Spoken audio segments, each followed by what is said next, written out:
السلام عليكم ورحمة الله وبركاته. أول مرة أعرف قيمة إمام عاشور. إمام عاشور ده طلع باشا مصر، كان مسابق الزمن لما لك عيلة صالح عيلة والأهلوية. الواد إمام عاشور كان عنده رؤية. إمام عاشور كان شايف حاجة إحنا مش شايفينها. لما لك عيلة صالح والأهلوية وصفهم صح. إمام عاشور وصفهم صح. دي تربية؟ دي رياضة؟ طيب يا لجنة المسابقات، لو في اخوات بيحبوا بعض والاب فرق بينهم بيحصل مشاكل كبيرة والبيت بيتخرب. ده انت عاقبتني على حاجة مع حاجة سهلة جدا ما تعاقبش عليها.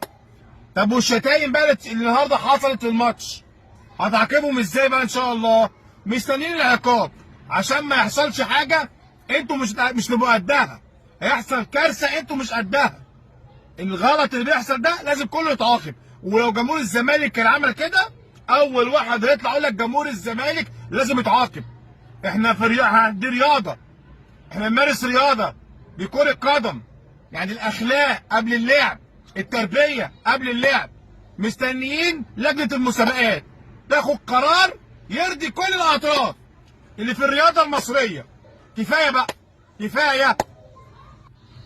استنى بس امن على الموبايل اللي هيتسرق. لا موجود الحمد لله.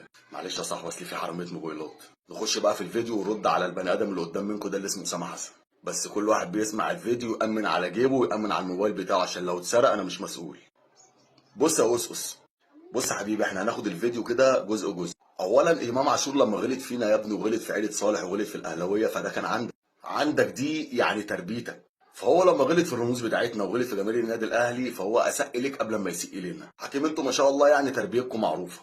دلوقتي بقى احنا خدناه عندنا وقومناه وحاليا بقى احسن لاعب في افريقيا. ما هو امام عاشور ده صديقي هيفضل القلم اللي معلم على قفاك طول العمر مش هتقدر تنساه. بالنسبه بقى لاساءتك للرمز بتاعنا وجماهير النادي الاهلي، كده كده جماهير النادي الاهلي هتطلعك مسرح. حكيم احنا بقى صديقي ما بنسيبش حقنا. انا مش هعمل زيك واغلط في جماهير نادي الزمالك ونادي الزمالك عشان في فصيل كبير قوي قوي قوي من جماهير نادي الزمالك محترمين وعالم محترمه ومؤدبه وبتفهم وما يرضاهاش اللي انت قلته دلوقتي ده. فعشان كده مش هينفع اجمع الزملكاويه واغلط فيهم لان في رموز في نادي الزمالك وجماهير نادي الزمالك احنا بنحبهم وبنحترمهم. فمش عشان واحد زيك هنغلط فيهم. بالنسبه بقى للجزء الثاني من الفيديو، انت زعلان قوي قوي من جماهير النادي الاهلي اللي هي شتمت جماهير نادي الزمالك، وانا والله العظيم زعلان زيك ومش هبرر الغلط بغلط واقول لك ما انتوا قبل كده شتمتوا، لان اللي بيحصل في المدرجات من جماهير نادي الزمالك او جماهير النادي الاهلي انا مش راضي عنه. بس كان ممكن تطلع تقول رايك بادب وباحترام من غير ما تغلط في اسيادك. اما بقى الجزء الاهم في الفيديو ان نادي الزمالك برضه كان عنده رؤيه لما طردك بره النادي. اصل يا صديقي من ساعه ما مشيت